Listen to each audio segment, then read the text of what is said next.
You're listening to Comic Reflections. I'm Nicholas Prom. And this is Spencer Valadez.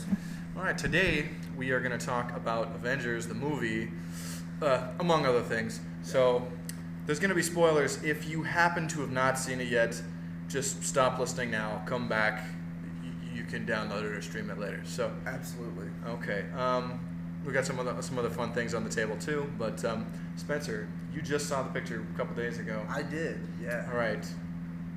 What, you just want to go? What do you want to say there? Yeah, it was, as far as comic book movies, it's top notch. I mean, for a long time we just had the old Spider-Mans that were just good. Yeah. The X-Men movies that were adequate. Right. And those Batman movies that were mostly horrible. Absolutely. But within the last few years, we've definitely gotten some good quality comic book movies with the rise of Iron Man, Captain America, and Thor. And that last Hulk movie is wonderful. Right, yeah. Still, I've not seen that one. Oh my gosh, it's excellent. Yeah.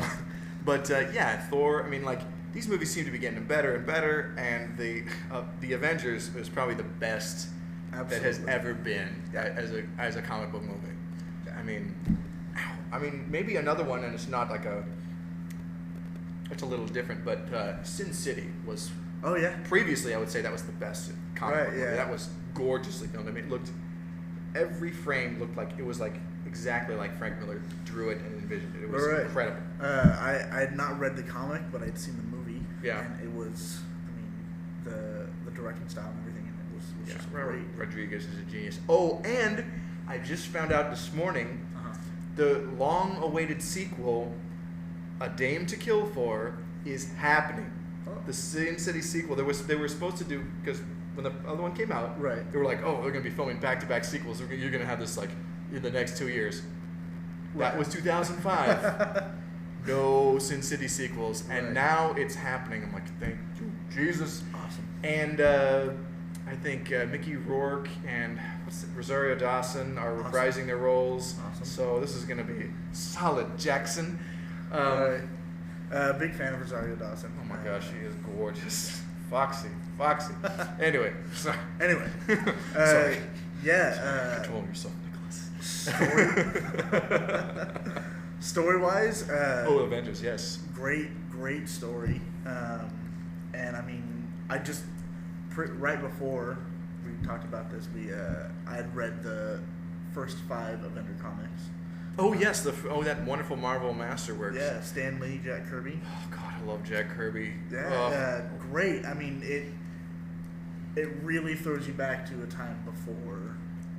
Computer junk that they can throw at you today. And and there's a lot of great modern comic art that I think is that's really of great. course, yeah. And when it's applied to characters I care about, classic Marvel and DC, then I'm like, cool, I'm in.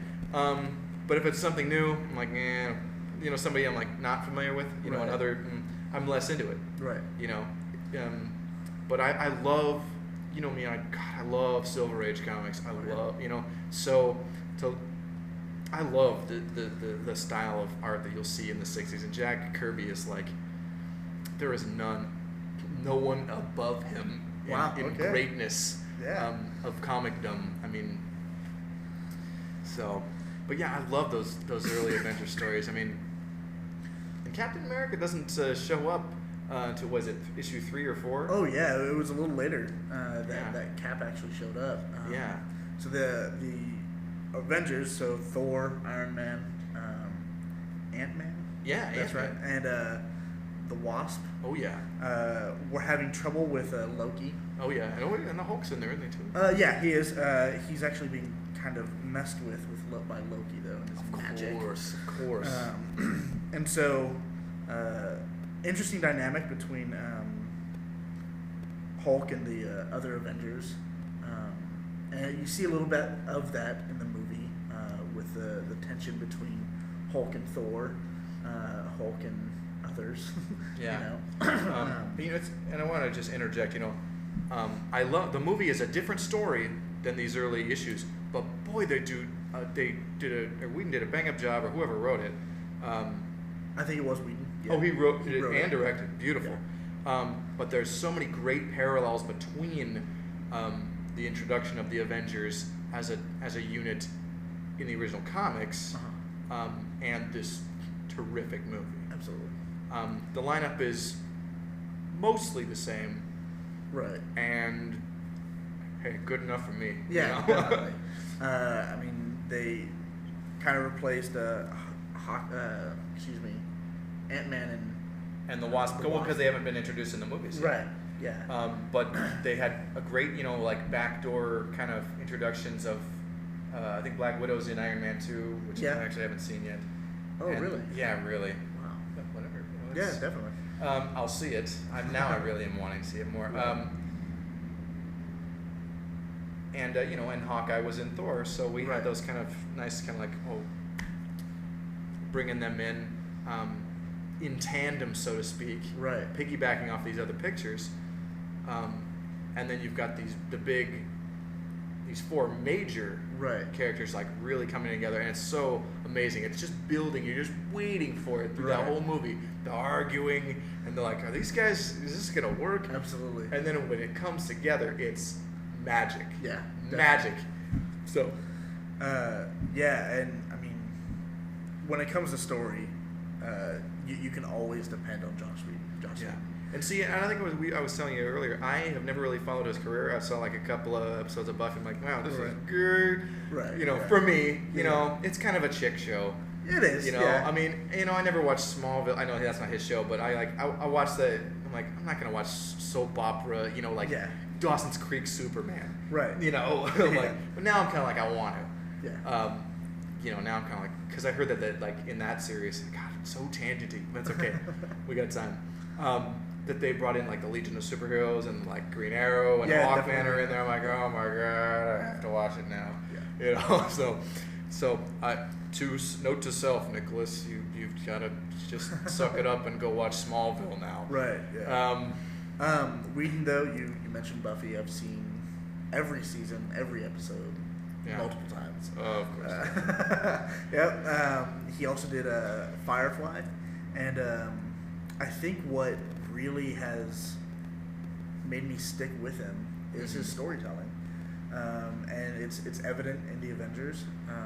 I mean, if his other stuff is anything like Avengers, if I still haven't seen Firefly, I'm like, if it's anything like that kind of storytelling, I'm like, I'll check it out. I'll finally break down and watch it. If you enjoy any of the humor that was in Avengers, it was great. Definitely check out Firefly and Buffy, because it's there. And it was so Marvel Comics to a T. Yeah. The interplay was so great. Yeah. So Hulk punching the crap out of Thor was just boom out of the way to just top notch.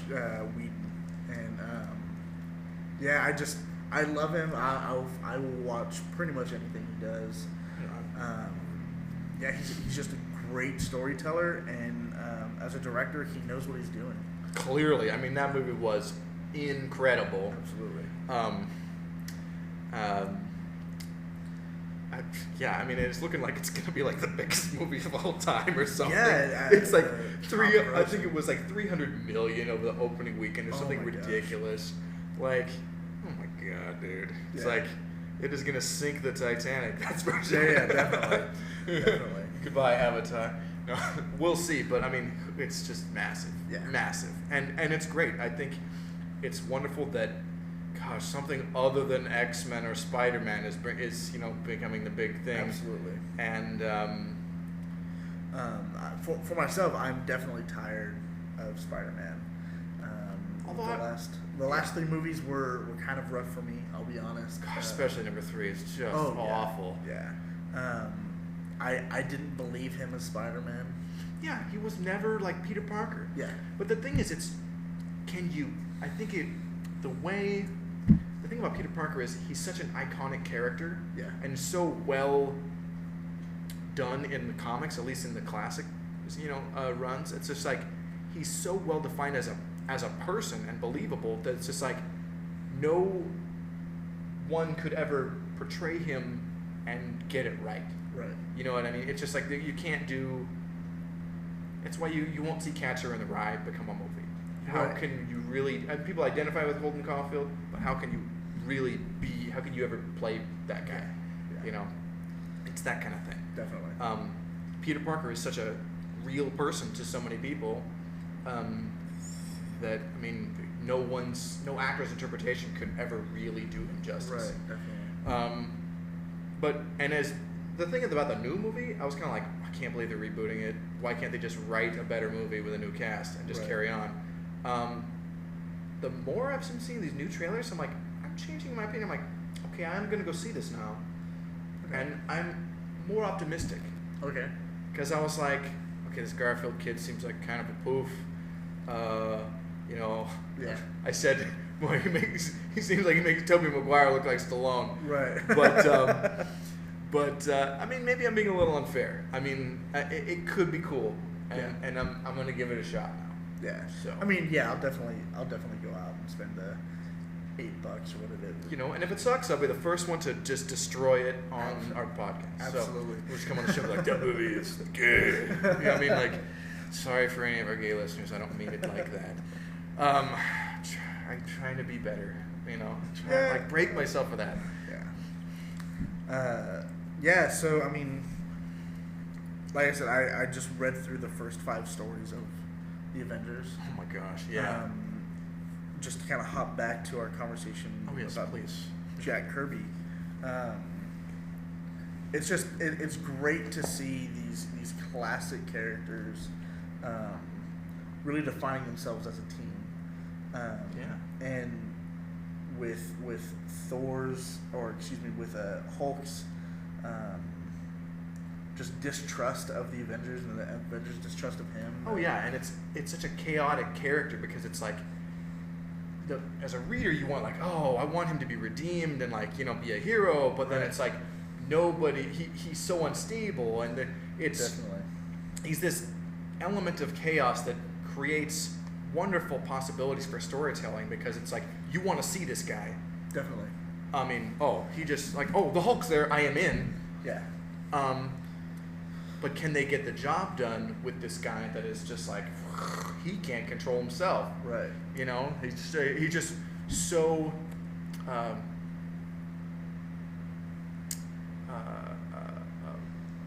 absorbed by his own primalness. Right. You know that. I think your word chaos is a great word there. Yeah. And that's what I was thinking throughout the entire my entire read was this.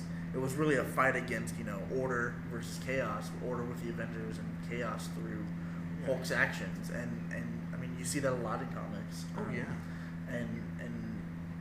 I always think there's a bit of room for that chaos there. Yeah. And we saw that played out in the film. Well, yeah. And I think because initially, once you finally see the Hulk and he hulks out, he's just going nuts. Yeah, I think they have a real hard time reining him in. Right. And then once they do, it's like, yes. Yeah. But we got both sides of the Hulk there. Yeah. And it's wonderful. And I'm glad they wrote that into their story of the struggle that Banner goes through. Yeah. And I love how you get to see Iron Man fight the Hulk. You get to see Thor fight the Hulk. Absolutely. You get to see you see all of them have their little sparring match, even if it's brief. Yeah. You know, of the main 4 characters, which is so classic Marvel Comics. It's like they always like. And that fight between Iron Man and Thor. That's great. That's great. And the egos. Yeah.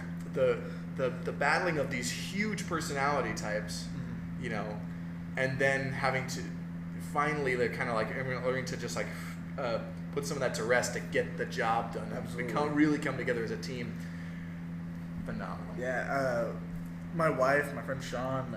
Sean. Yeah, he's great. Heather's great too. Sorry. Yeah. I really like Heather. Don't get me wrong. We were having conversations about, you know, how I feel about Iron Man and whether or not Iron Man's personality in the film reflects that in the story, in the original comics, and it's a bit different. I think it's they play up the angles of the starkness. Yeah. And I don't mean stark as in like contrast, but I mean like Stark the guy. Yeah. So I know, right? But I don't see that as a big jump. You know, I feel they play it up. They really, Yeah. but for a movie, you know, for not something you're gonna be reading 30 pages of comic, you know, or over a period of months or years, they're really just throwing like this big personality of Stark at you. Yeah. You know, in the comics there is periods of reservedness that Stark exhibits. You're not getting this in the movie, and it's fine. Downey plays Stark in the best possible way. You get the best and most interesting elements of Stark, and not the other stuff. And I think in his solo movies, you get to see some of his inner struggliness, you know, with that. Partly the facade that he puts up for people, right? You know, but also this, like, yeah, he's just having fun. Yeah, definitely. You know, definitely. So he just loves being Tony Stark. Absolutely. You know, he's like Burt Reynolds of superheroes. Like, I love everything about being Burt, and I wish I could do Burt Reynolds. But you know. So I'm in the midst of reading the Captain.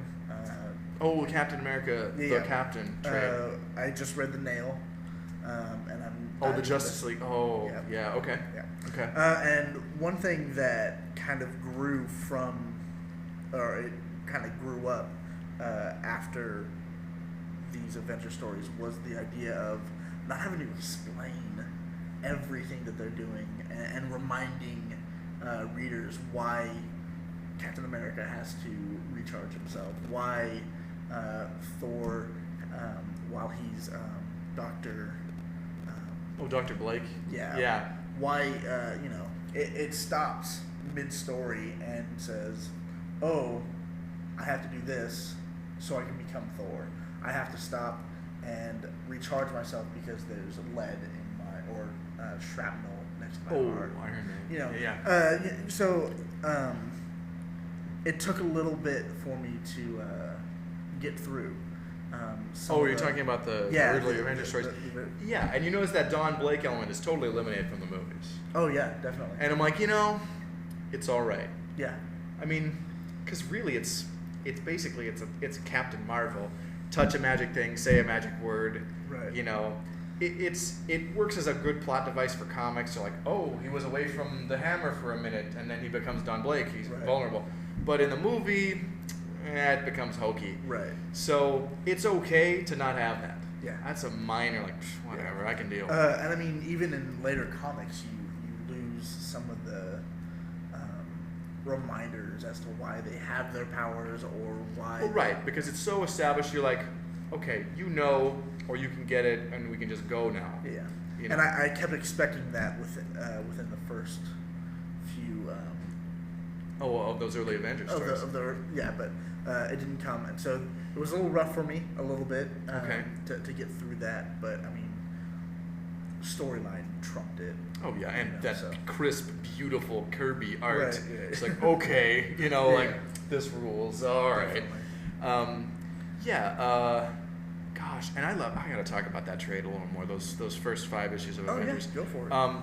I love how it's like, okay, I think we talked a little bit about the issue number 2 last time with the Space Phantom, where he impersonated the Hulk, and they didn't trust him, and he bails from the team at the end of that adventure. Right. But then he's still like in 2 of the other 3 early issues. Right. And he's turned against him. He's teamed up with Prince Namor. Yeah. And I love how their battle in the Antarctic this is where Captain America gets freed from that ice flow. And this facilitates that. And that's when Avengers worshipped by the Inuits. Yes. I think their proper term. Yes, Eskimo is not offensive, but right. But to my knowledge. Submariner. It was so funny. I thought the Space Phantom was a one-off villain. Then I was just reading some story from the 70s, and it was like the Space Phantom and another Avengers villain teaming up. Really? Yeah, I was like, oh, wow, okay. I mean, reading through this, he seemed like they got him. Like, you'll never see him again. No, he showed up, and it was actually pretty cool. Oh, wow. But yeah, I love that the back and forth of Hulk and Namor of being like, are they a hero or are they a villain? Yeah. And that's interesting stuff. DC did that with their character Eclipso. Okay. And he was kind of like, his alter ego was this good scientist, and he had this accident like on a safari or something. It's a weird story, and I'm not going to get into the origin of Eclipso. It's like, what? Right. But he becomes this villainous, he has this villainous persona of Eclipso, and he's just trying to do all these evil things. But he's reverts back to his normal self, I forget, like during the day or something weird. Okay. But, so, he's, like, it's a weird Jekyll and Hyde story of Eclipso being like, his good persona is like combating, trying to like, what is Eclipso up to, like, and how can I thwart him when I turn into him in like 8 hours? Yeah. It's so wild, you know. That that sounds like something I'd like to read. I may have to dig out some Eclipso stuff for you to read. Definitely. I've got a couple stories, I'm sure. I know I've got like the secret origin of Eclipso somewhere, you know. Anyway. You mentioned the unfreezing of Oh yes, Cap. The thawifying, and the super soldier serum is really what preserved him. Right. Because and allowed that state of suspended animation to take place. Definitely. Otherwise, come on, a guy frozen in ice, he wakes up. Yeah, right. You know, how ridiculous. You know. I was a tiny bit disappointed. That the storyline in the film didn't expand on that a little more. I feel like in the next Cap movie they probably will. Oh yeah, and I love how, and I read some interview with whoever directed or whatever wrote it, that they, you know, there's that scene in Captain America where, you know, it's basically the montage of them fighting World War II and just whatever. They left that breathing room so they could, if they wanted to in a sequel, go back and do another one in World War II. Oh, okay. And I'm like, yes! Okay. Because, and I was telling somebody, I was telling, I think my sister and brother-in-law, like, hey, you know that scene when they go to the World's Fair? Right. And, okay. In that glass case, you see this guy in a red suit and it looks like a mannequin or whatever, right? That's the android Human Torch. Really? And in the comics, he and Namor and Cap fought alongside each other against the Axis. Wow. Yeah. Okay. Along with a few other heroes. In the 70s, they had this book, The Invaders, that told a lot of those stories.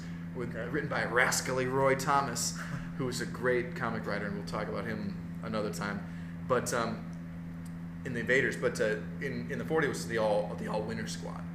Okay. But anyway, those guys, they fought against you know, the Nazis and stuff, and I'm like, oh my gosh, they could do a World War II story, like with Namor and the Torch and Cap fighting like, geez, Baron Blood, Baron Zemo, Baron Strucker, all these, they have a lot of Baron Nazi villains. They probably won't use Strucker, but or Baron Blood. No more vampires. Right. No more vampire movies ever. You know, like. I think. But Zemo would be perfect. You know. Yeah. So. Yeah. I'm gonna be honest. I lost my train of thought. Oh, we were talking about this Avengers, Captain America, and I interrupted you. Right. The thawing. They had the little thaw, sticks. For that one scene, I'm hoping for more backstory, where they found him, what they're gonna do with it. I realized that they didn't really have that in Cap. They just found him, and maybe they just didn't want to belabor it. Yeah, you know, but or maybe they can leave it open to like it having something to do with a Hulk Namor battle. Right. Yeah. You know. Definitely. Gosh, I'd love to see the Submariner in a Marvel movie. Yeah. It would have to be either in a Cap sequel or Avengers or something. Oh, you know what I mean? Like, definitely. or a Hulk movie. Like, it'd be tricky. Yeah. God, maybe they'll do a Fantastic Four reboot and do it good. Oh. You know? Yeah. I forgot about that one. I didn't even see the second one. I heard it was just stupid. Oh, there's a second one. Okay. Oh, The Rise of the Silver Surfer. Oh, that's right. Yeah. Okay. Yeah, I heard they brought back Dr. Doom, but I'm like, he was so lame and not like Doom at all in the first one. I was like, boo. Yeah, I mean, there's a lot of room for more stories from this one Avengers movie, which is just great. And I mean, we're gonna have to get a Hulk movie. Oh, they've already said there's going to be another Hulk movie. Yeah. And we know there's going to be another Cap and another Thor movie. Right. Maybe Iron Man 3. Yeah, probably. Thor is 2013. I saw that yesterday. Cool. Next year. Yes. And then today on Geek Tyrant, if you're not looking at Geek Tyrant, you definitely need to be there. I at least need to once a check day. it out. Oh yeah. I usually get a lot of this news on either comic book resources or superhero hype. Okay. But yeah. Yeah, but Geek Tyrant, I mean, for all your geeky needs, really. Wow. That sounds like a plug. Yeah. Well, they announced that Marvel announced that there are 2 unnamed Marvel comic book movies coming out within the next couple of years. Interesting. So as of right now, they're unnamed, but Marvel has said that they're coming. Okay. So we could look for Hulk. We could look for really anyone. I think of some of the movies, it's just like it's like really the main stuff they've either established to like go with a series now, or it's like they've done and screwed up and like how about a reboot? Right. I mean, I can't think of a major Marvel property. I'm like, man, why haven't they done that? Right. How about a real Daredevil movie? Yeah, definitely. I'm curious about this second Ghost Rider. I didn't see it. Oh, I didn't either. No. Yeah, the first one was okay. I mean, even though Nick Cage is pretty terrible. Right. Just in general. Right. I have a friend. She loves him. I used to be like, I used to look forward. Oh, Nick Cage movie, cool. Right. And now it's like, oh man, Nick Cage. Yeah. Boo. About after The Rock, I kind of gave up on. See, I didn't see The Rock. No, but I loved Face Off and Con Air. Those were excellent. But like he was even corny and stupid in Kick-Ass, which was a great movie. Oh yeah, definitely. I mean, I don't know who else I would have cast, but whatever. Kick-Ass 2, the comic, has just wrapped up, and so I'm like, oh, is the movie coming? Please? Oh, awesome. Oh, Mark Miller, you genius. Can we get a movie, please? Get that into Hollywood? Nice. I think the other movie was a hit. I think it can. Oh, yeah, happen. definitely. Yeah. My wife wasn't a big fan. No. Because the little girl dropped the C-bomb. Oh, that word is so ugly. Yeah.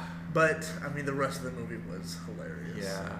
That's the ugliest word in the Yeah. human language. I mean, anyway, in the human language. You know what I mean. Yeah. Gosh. Oh, and this is such a tangent. I said my new gag is to replace the N-bomb with the word ninja. Oh. Like, ninja, please. So, Awesome. I think that's okay. Yeah, I mean, definitely. tell me if I'm wrong, listeners. If that's awful, I'll stop. Right, definitely. I mentioned it earlier, and I mean, it's kind of getting away from our Avengers talk. But The Nail and Justice League, this wonderful Elseworlds book from DC. Elseworlds, yeah, they're interesting to say the least. And those are great jumping in points for anyone who's like, oh, comics, I want to read them, but where do I start? Honestly, DC Comics, go in Elseworlds book, because it doesn't, you get an introduction to characters, but it doesn't really tie majorly in, well, it doesn't, it's not part of main continuity. Right. And you get a feel for a lot of characters in this alternate setting. It's okay, especially this, because do you want to give the setup for this premise? Yeah, definitely. The story starts off with the young Kents. Not finding Kal-El. Yeah, getting a nail in their tire, and Hence the title, of course. yeah, definitely. And Martha being a little frisky. Martha Kent's looking pretty good here. Thank you, Alan Davis, for giving us a good look, a foxy Martha Kent. The world never knew it wanted, but right. Yeah. And so instead of going into Smallville, they stay in the farm, and they miss the landing of Kal-El. Yeah. And so it takes place. Lex Luthor has become mayor of Metropolis. Oh yeah. And he's really starting up his campaign against. They call them metahumans. Yeah, and that's the common term now in DCU is metahumans. And the Justice League has to figure out how to deal with it. Well, right, and it's like Superman was the kind of establishing character that gave them credibility before. Absolutely. Like, oh, everyone loves Superman, and so we will trust these guys because of that. Superman being absent from that gives them this whole other thing, like, man, they have to struggle to remain a unit and do what they do and earn the public trust. Definitely. And so when a former member of the League renounces them and Come on, publicly, say it. Green Lantern. Oh no, excuse me, not Green Arrow. In the story, Green Arrow is crippled by Amazo the android, and Hawkman is killed. Yeah. And if you don't know, Amazo is created by Dr. Is it Dr. T.O. Morrow? I don't know. I could be wrong. No, that's the guy who created the Red Tornado. Maybe it's the same guy. Doesn't matter. Right. I'll remember. That's not important. But Amazo can copy the powers of any metahuman he comes into contact. And so, when you're battling the Justice League, this robot becomes a serious business. Definitely. And so having basically, the Green Arrow and Hawkman getting the crap kicked out of them by a guy with the powers of the League. Yeah. I mean, Ollie Queen gets disfigured and his arm ripped off. Yeah, I mean, he looks really just Yeah. just messed up in this comic. And Hawkman killed in action. Yeah. This is an alternate reality again. Yes. So. Which I didn't realize until a few pages in, and I was very confused for a minute, and then I realized, I read the back and saw it was an alternate reality. Yes. Is this your first Elseworlds? This is my first Elseworlds. Oh, well, it's a great one to go with. Absolutely, yeah. And so, I mean, the JLA is struggling to stay together, with Wonder Woman kind of trying to take that mantle of that Superman is. That's Superman. But she's a foreigner. She's from the Paradise Island. Absolutely. And she can't garner that trust that Superman, who is American, right, can bring in. I mean. And so let's see. Green Lantern brings in a press consultant, Lois Lane. Ah, yes, Miss Lane. She tears into Batman and how he is just not the figure that America needs. Oh yeah, and he's playing up with this. I'm this mythic. Is he even a real guy? Like that people don't know. Right? Is he a demon? Is Batman like what is he? And he's playing up that shadowy figure wonderfully because people don't know what he can do. People don't know if he's human or if he has superpowers or anything. And that's all his training and gadgetry and know-how. But people don't know because he's not a public figure. Definitely. And then we have Aquaman, who again is not a member or not a citizen of America. Yeah, he's the king of his own nation. Right, definitely. That's not recognized by the UN. Right. That was Namor's trouble too, I think, over at Marvel.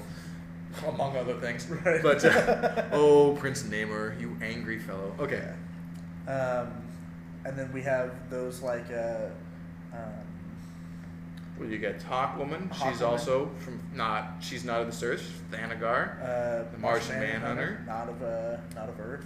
I mean, Hal Jordan and as the Green Lantern and Barry Allen Flash, these are the guys who are in the public spotlight that are actually like Americans. Right. But again, without Superman leading the charge, so to speak. Yeah.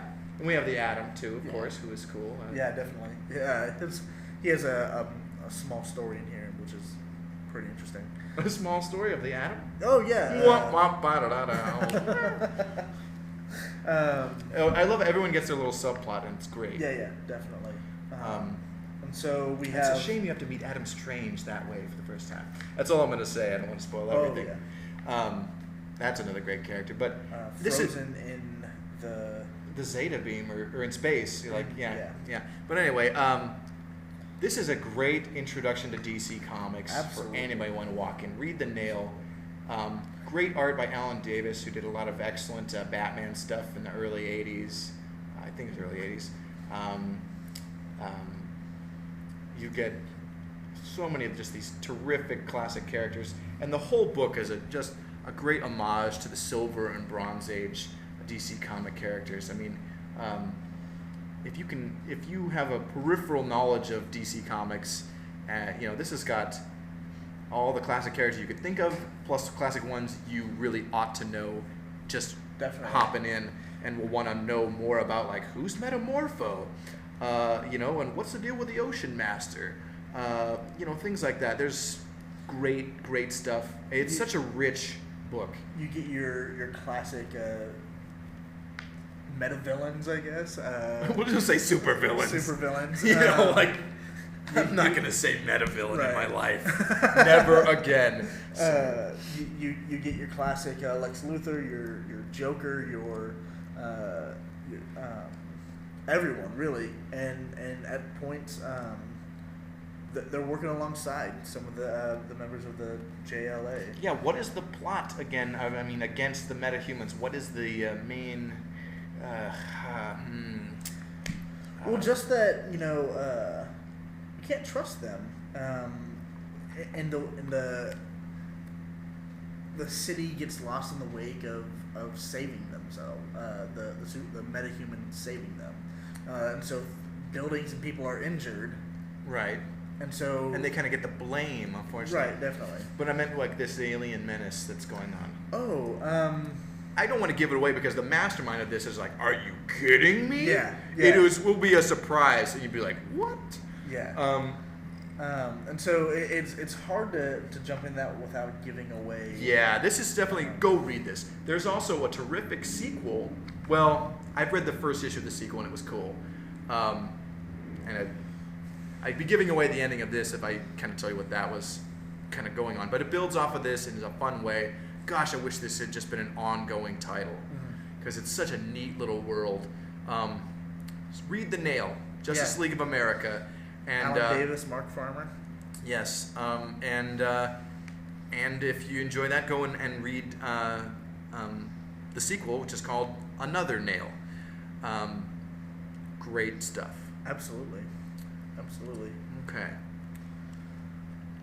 Where do we want to go now? What do we want to talk about, bud? I'm in the middle of this Captain. Captain America go and talk about that. I haven't read this, but please. Yeah, basically, a little setup of the plot and what's happening here. Captain America is called before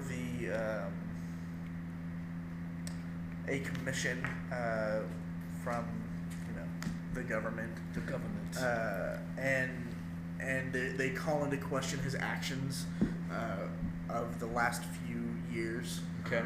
Whether or not he was really working for America or if he was doing his own thing. From working with the Avengers and different things. If he has his national hotline. You call in and say, "Hey, there's some weird stuff going on." He answers. Goes to wherever you need him. See, that's cool. And here's what I like about that is when you are, it's different if you're just any old superhero, like you're not going to be under as much scrutiny as if you're Captain America. Right. Because so much goes along with being called that. You're like, you represent this country. Absolutely. And if your actions or how you handle a situation is viewed as counter to the social mores or whatever right. of Los Estados Unidos. That's gonna be called into question, and that's interesting. Definitely. That's a cool thing to go with. Yeah, and so Cap is troubled by that. He begins to question whether or not some of the things that America is doing is what he's stood for as America, as the symbol of America. And when he begins questioning that, he starts to question whether or not he can go along with this contract that the commission has set up for him to sign. They bring out his old contract from during the war, and say, "Hey, you have to honor this. We don't care how old you are or what day it is." Oh man! And so he takes the contract and he says, "Can I have some time?" They give him 24 hours, and in that 24 hours, he's not really able to get in touch with anyone to really talk this out, except one kid who he's able to talk to. What's his name? Would it be Rick Jones? Is it? It might be. Oh, good old Rick. I know he's calling a few people to try to get in contact with them so that he can get advice. Because, I mean, this is a big decision he's trying to make. Yeah. Oh, okay. And we're looking at the comic now. That's Yeah, not sorry. Rick Jones. No. Rick would have been in her 20s by now. By the time this is, because this is the late 80s. But Rick Jones, he's the sidekick and companion of the Hulk.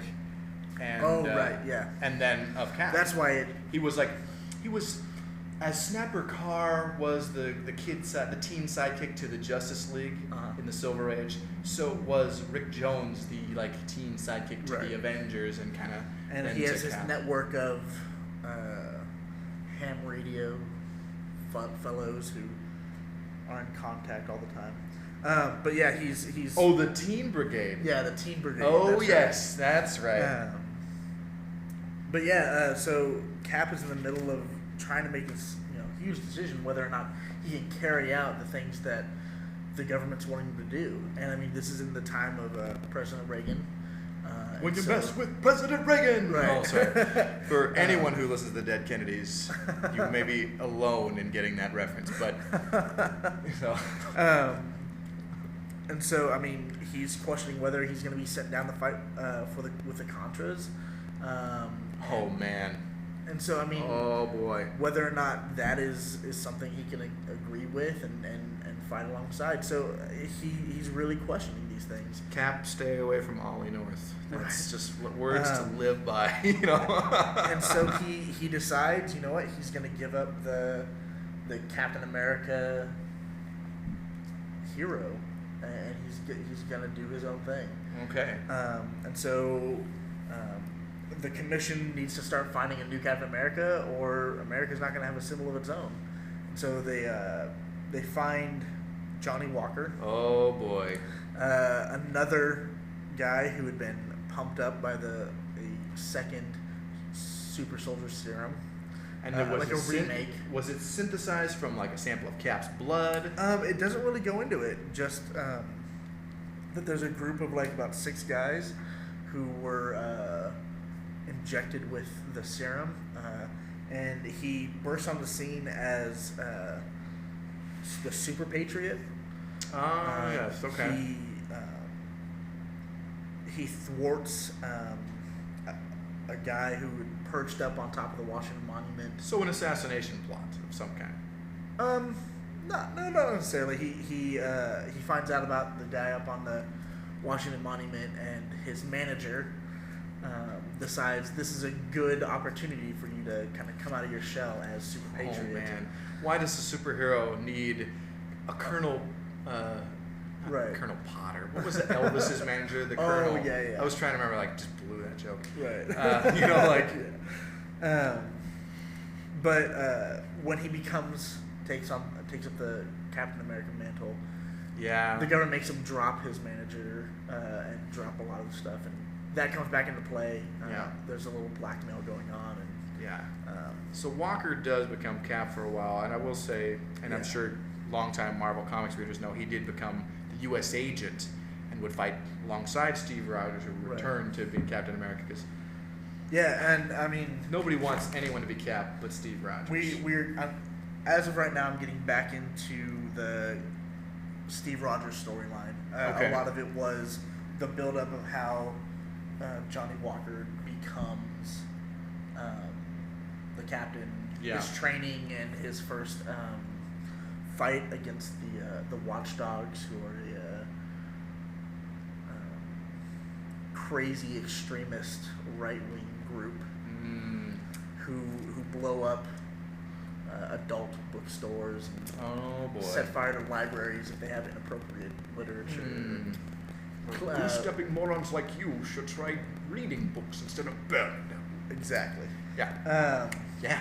I said that. So he's sent back to his hometown, and he infiltrates a group of the Watchdogs. Nice. It's kind of a funny scene, but he gets the job done. Yeah. And he's sent back to Washington, but he's kind of conflicted because he feels that maybe Washington kind of set him up to fail in this test. Yeah. but he came through. Yeah. He started taking down a lot of the watchdog Right.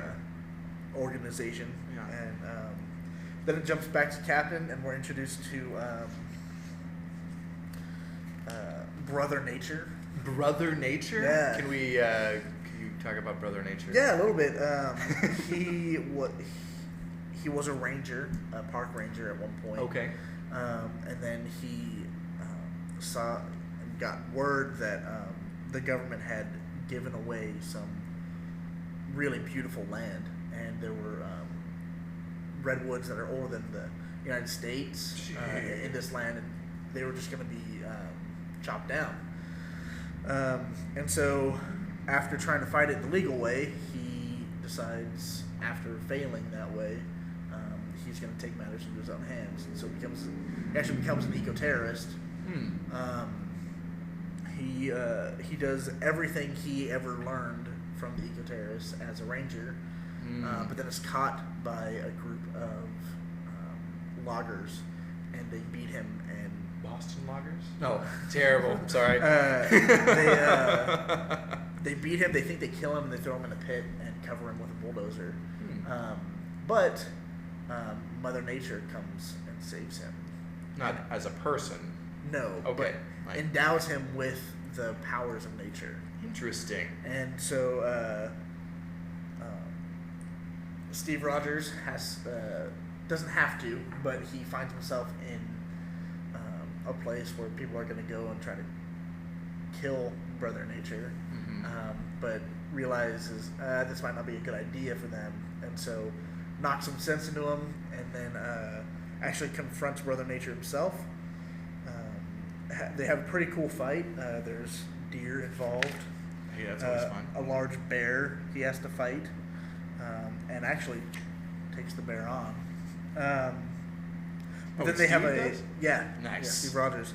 Captain America wrestling a bear. Yeah, like a real man. And then sorry.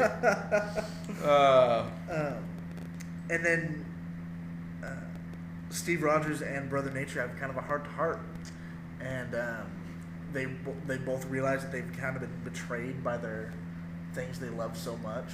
Yeah.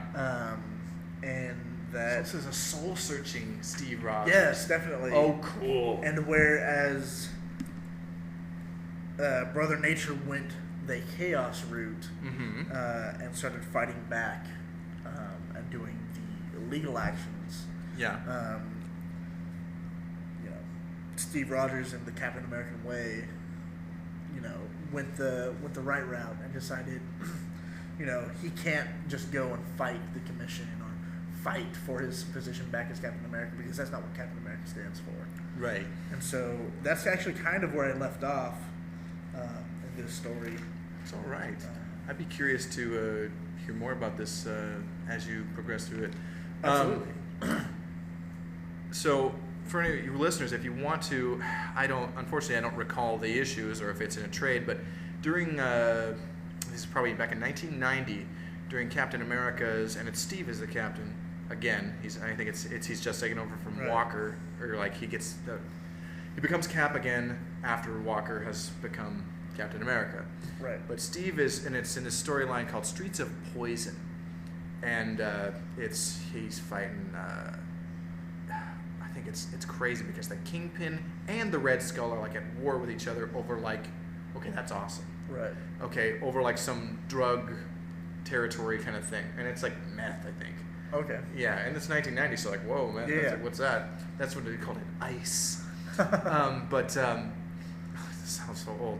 But and it's cool because you see, Kingpin hires Bullseye to get rid of the Red Skull, and Red Skull has Crossbones fighting Bullseye, so that's awesome. Right. But anyway, during that story arc of Cap, and it's cool. The backup story, Marvel wasn't famous for really doing a lot of those. That's a very DC Comics thing. Right. But there was a backup story that was essentially telling Walker's origin as becoming a super soldier, and then becoming, kind of leading up to him, later becoming Cap, and it was told as U.S. agent, and we're learning about him. Right. Yeah. So that was kind of interesting if you wanted to learn about him. And of course, U.S. agent became a member of the West Coast Avengers, I think. Okay. Or it was at that time. And it's a good time to be reading it because I think John Byrne was doing the art, who was just a classic artist. Right. For the, coming to Marvel in the late 70s and just doing he touched every Marvel book at some point, every major one, either writing or doing art, and it's just terrific. He did a phenomenal, probably the best run on Fantastic Four since the Jack Kirby and Stan Lee, and they had done like the first 117 or 120 issues consecutively of Fantastic Four. Wow. And then bulk of the 70s, I think John Buscema was doing the art and some other cats, but in the 80s, John Byrne came over and did Fantastic Four, and it was just incredible. Right. God, I just get on these tangents. Terrible. I'm so glad you're here to rein me in on this crap. And so I've left off, and Nomad. Nomad. I was like, wait, we're getting the Thunder Agents in here? Nomad. I have to introduce you to those guys at some point. They're great. Okay. That's another thing. Nomad, D-Man, and Falcon. Ah, yes, the Demolition Man. Right. And the Falcon, I like him. Yeah, he seems like a cool guy. Yeah. They're on the hunt for Steve Rogers, Captain America. Oh, yes. Because they're worried about him. They haven't heard from him in a while. D-Man had taken over the Captain America hotline. Mm-hmm. And Nomad's doing his thing. Now, are these guys working for the government, or are they working for S.H.I.E.L.D.? I think they're just kind of worried about their friend. Oh, that's cool. Yeah. So these are Cap supporting characters that maybe not everyone's familiar with. I know D-Man a little bit Nomad. And in the 90s, they tried to allude, like, is Nomad Bucky? And for a long time, people kind of wondered, no, he's not Bucky. Nomad is not Bucky. But Falcon's cool, too. I like him. So that's cool. Yeah, so, that's where I am in my reading. Gosh. So maybe I'll talk a little bit. Oh, go, Holly. Go, I'm sorry. No, go ahead. Oh, I was going to say, maybe I'll talk about maybe some of the other stuff that I've been reading this week. Yeah, definitely. Go for it. Gosh, I just wrapped up. Started reading some more Spider-Man after, it's because of the summer blockbusters. I've been doing, I dug out, what do I have of Avengers stuff? And so I was reading a lot of, these wonderful Avengers stories of, the 60s and 70s. And then went through some Batman, and now I'm going to this pile of Spider-Man because these are going to be our summer movies, and so I'm brushing back up. Right. Reading some great stuff, man. If there was ever any doubt that once when Stan gave up the writing on Avengers and handed it off to somebody, boy, does Roy Thomas just come in and just own it. Really? And there's just great stuff. It was the right guy at the right time. And I love reading. Roy Thomas did a lot of great Avengers stories. I'll just say that. And so that's some fun stuff. So I was reading that and reading a bunch of some interesting Batman stories. And this is mostly Silver Age and kind of crossing into Bronze. And I realized, man, there's the Silver Age Batman is so much goofy stuff. It's Batman with the mailbox head. Okay. And there's all these weird Robin dies at dawn, but not really. Clearly, weird stories. And that's actually a really neat story. I shouldn't downplay that one. Robin Dies at Dawn is a classic. But, The Martian of Gotham City, silly stuff. This actor in a science fiction movie, gets a conch on his head, and he has the makeup on still, and there's gadgets they created for him, science fiction stuff. Okay. So people know he's an amnesiac or whatever, and he's, had an accident, and he's where they're filming this movie. So some criminals get wind of him and use him to commit crimes. Right. And Batman's got to thwart this and beat these devices that special effects guys created. Right. It's kind of dumb, but it's, fun. Right. Okay. Yeah. Silver Age Batman is just there's so much goofy stuff. It's Batman's this is a Batman opening, getting the key to the city and opening banks and cutting ribbons and stuff. The big smiley Batman, and we need the Batman to be darker. Yeah. And less silly. But I love it, like late '60s. Post the Batman TV show, we get Denny O'Neil and Neil Adams come along and really start injecting some wonderful life into the Bat. Good. And Denny O'Neil, and I read these here's two really key stories, and I just read these. One is Secret of the Waiting Graves. This is Neil Adams art, Denny O'Neil written. These are the guys who did that Green Lantern, Green Arrow. Oh, okay, yeah. Okay, so you know they're gold. Oh, yeah. That's gold, Jerry. Everything that melts in water or dissolves in water is hilarious. Yeah. Kenny Banyan. So that's that was kind of a weird story, and I don't remember much of the details of Secret of the Waiting Graves, but I read this other one. It's the introduction of Ra's al Ghul. Oh, wow. Yeah, that was a Denny O'Neil creation, and the Neil Adams art is terrific.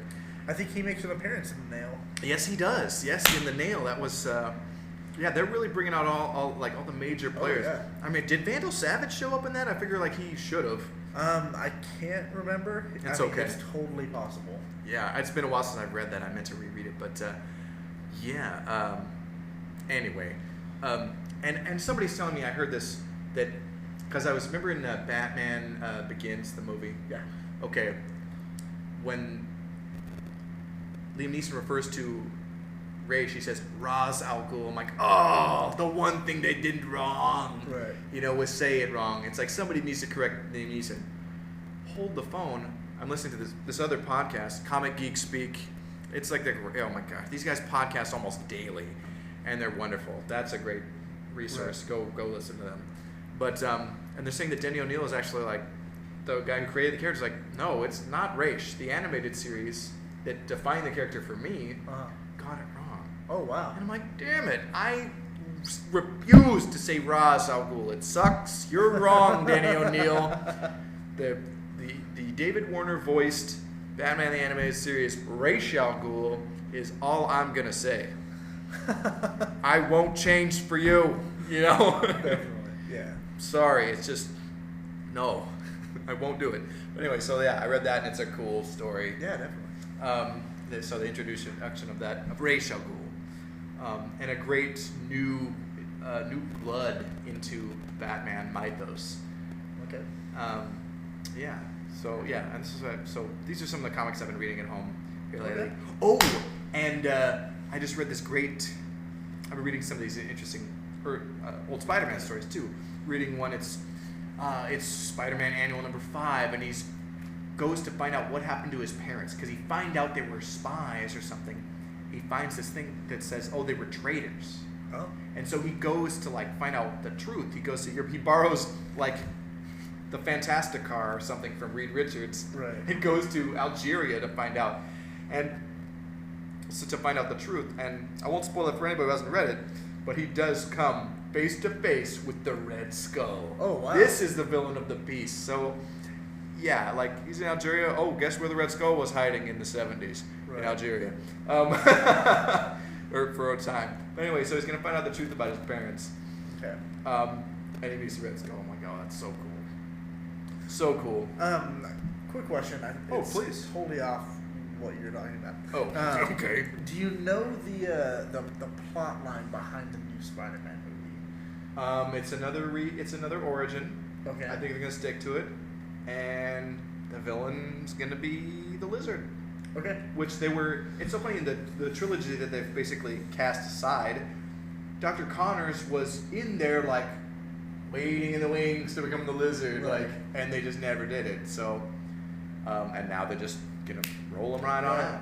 Are there gonna be any parent story in this, or is what do you mean parent story? Of his folks? Yeah. Well, they downplayed it in most of the comics. I think it's the issue of his parents came up in the story that I was just referring to. Right. And one where they kind of in the early 90s, and it was funny. I could tell you the artist. It was either Randy Emberlin or the guy I was talking how much I hate him so much, Mark Bagley. Oh, right. Their art is actually kind of similar. But one of those guys was writing the story arc, and you see the Red Skull come back. He's totally intertwined in that story. Okay. And it was, yeah. But yeah, Peter's parents, yeah, it was, his dad was Uncle Ben's brother. Right. So, and, they were dead and, raised by them. So, yeah. Is that it? I mean, without giving major spoilers, it's like, come on, I gotta leave something for when, when if somebody's gonna seek it out and read these stories. Right. Yeah, basically it. I okay. Mean, gosh, what was I gonna say? What was I gonna read? Read some. Went back and read the classic, Spider-Man drug story, Harry Osborn, just like the pill popper, and so that's cool. That's what I was reading actually this morning, and I reread Crisis on Infinite Earths this week, so we'll be talking about that next week. I think I'll lend that to you. Definitely. God, what a classic! Oh my God! I think I'm gonna finish this Captain one and jump into Crisis. Oh yeah, it's wonderful. It's great. I mean, I don't know that I could hype it too much for it to be like, oh, actually, it was kind of a letdown. But right. I mean, the hype in the comic world are like, oh yeah, that's okay. Yeah, it's great. Yeah, what else do we want to talk about? I'm not quite sure. I mean, let's see. Oh, I know. The post credits ending of Avengers. Right. Okay. Not the hammer eating part. The hammer eating part? Oh yeah. Wait, what? Oh, I'm sorry.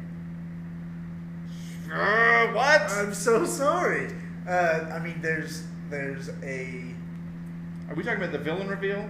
Is this his post the villain reveal? Yeah. Ah! I'm so sorry. I have to spend another $8 because none of these bootlegs that I've been able to stream online have these post-credit sequences. Oh, really? They just stop when the credit starts. I'm like, you bastard! Oh, wow. So,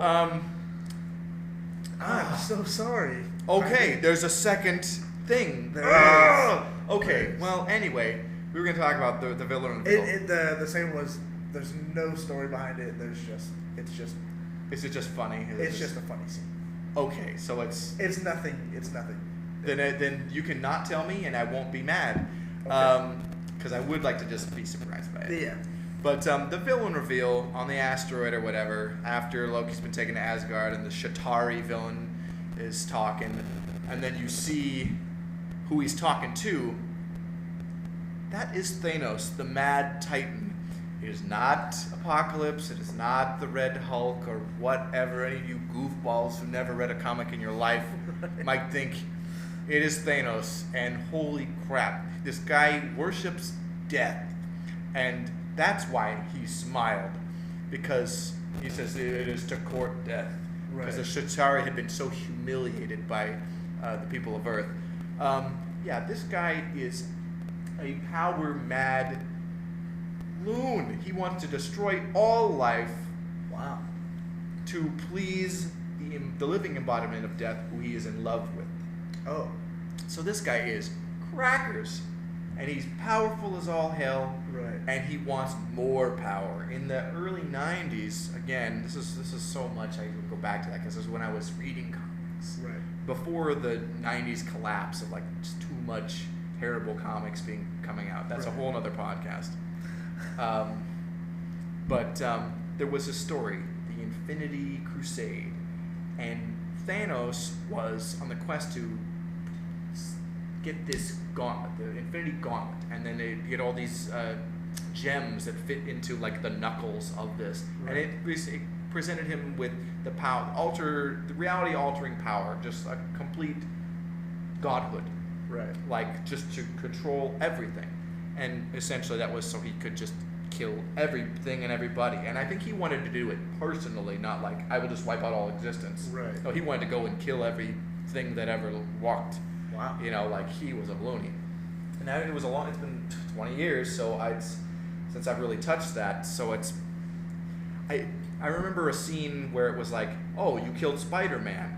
And I was so upset because I thought like he was really dead. Right. But it was one of those things like, he was like taunted into like bringing everybody back, and then like whatever. Right. So he could fight him again, which was totally ripping off something Marvel had done 5 years previous in Secret Wars. Okay. Dr. Doom stole the power of the Beyonder, who was the living embodiment of his of an entire alternate universe. Oh wow. He was the only living thing, and he was like basically God over there. But he was like a child. He wanted to learn about being, human and superheroes and all this stuff. Right. So I won't spoil that so much. But that plot device was used previously with Dr. Doom getting that power. He didn't get to keep it. I'll just say that. So, but anyway, Thanos. That's going to be our villain for Avengers 2. Maybe we'll see him, shadows of this in the Avengers sequels. Maybe Thor 2. Who knows? But very exciting stuff. I was not expecting that for Avengers 2. I was thinking Kang the Conqueror. Maybe even... the Red Skull wasn't disintegrated. He was transported somewhere else with the Tesseract. Right. There's no way would they just... No. Yeah. So I'm thinking, is it the Red Skull? Are we going to have Mandarin in Iron Man 3? And is it going to be a supervillain team-up? Are we building for that for Avengers 3? I would... Again, going back to the early 90s. It's like 89, 90. Marvel did this storyline, The Acts of Vengeance. And here's something to talk about. Yeah. The Acts of Vengeance storyline was so it's so dumb but so boss. It's Loki disguised as this other guy, okay, brings together the major players of supervillainy in the Marvel universe. Okay. He brings together the Red Skull, the Kingpin, Doctor Doom, the Mandarin, tries to get Namor, but he's like, I'm not a supervillain. Right. And the Wizard, who was like the Frightful Four, they were like the anti-Fantastic Four. Okay. So, and that's a team you'll about later. But anyway, the Wizard kind of was part of that. Why? I don't know. I guess all those other major guys in that. Oh, and Magneto. Okay.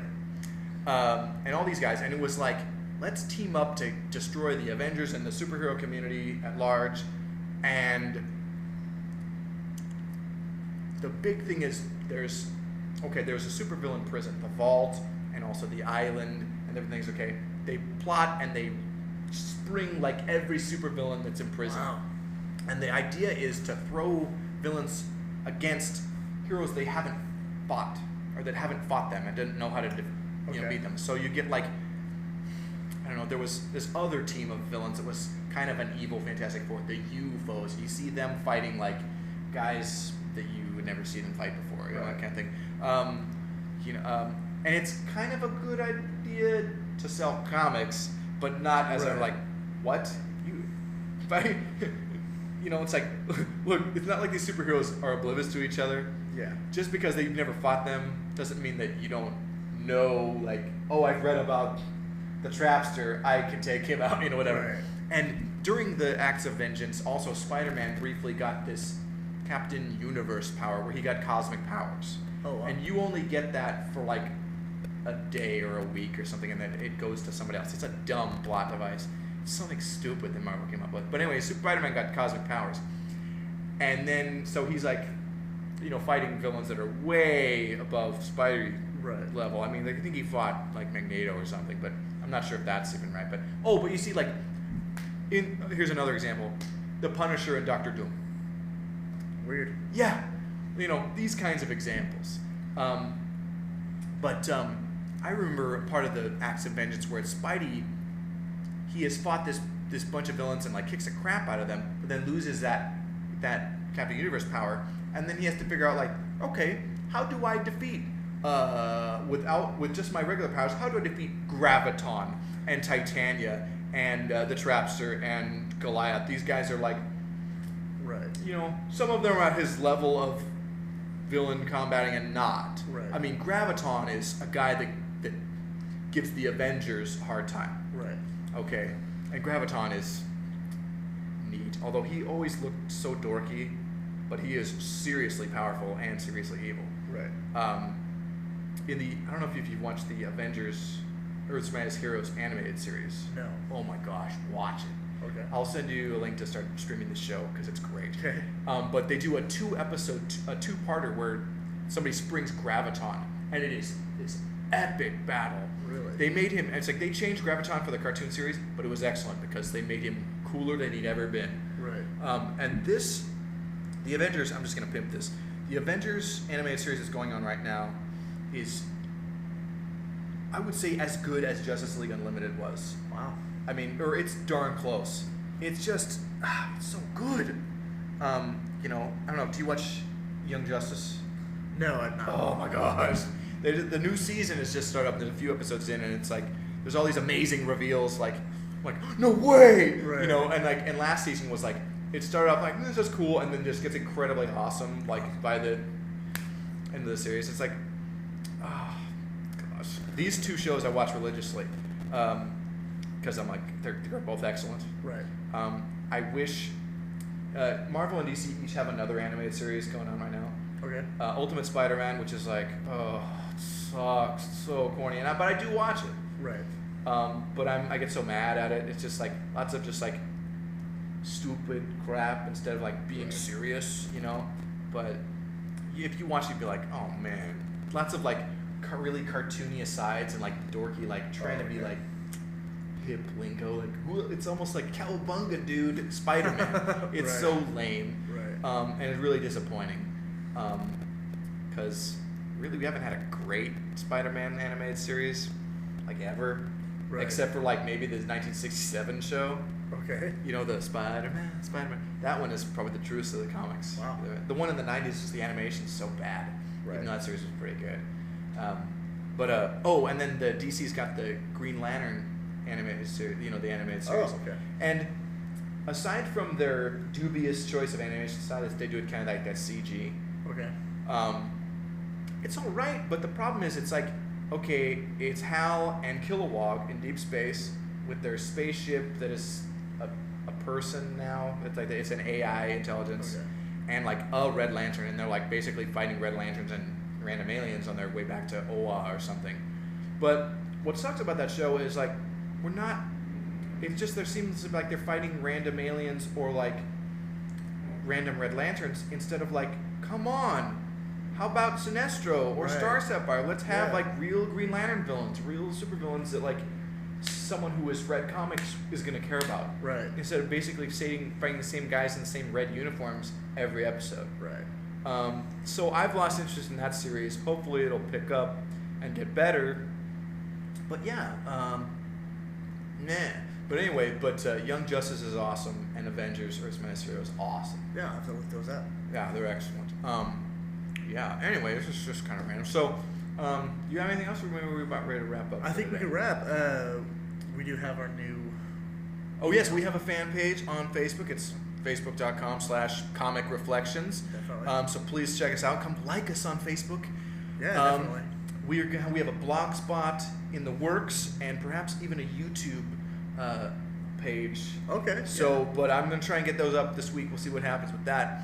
You can now email us. Yeah, definitely. And Spencer, what is that email? It's comic.reflections@gmail.com.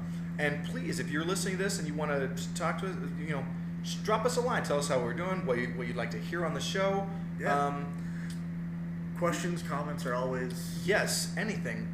We want to hear from you, the listener. So please leave comments on our Facebook page, email us, and we're going to have a couple other outlets for listening to the show, hopefully coming very soon. Until next time, I'm Nicholas Prom. I'm Spencer Valadez. All right, this is Comic Reflections. We will see you again. Bye. Bye.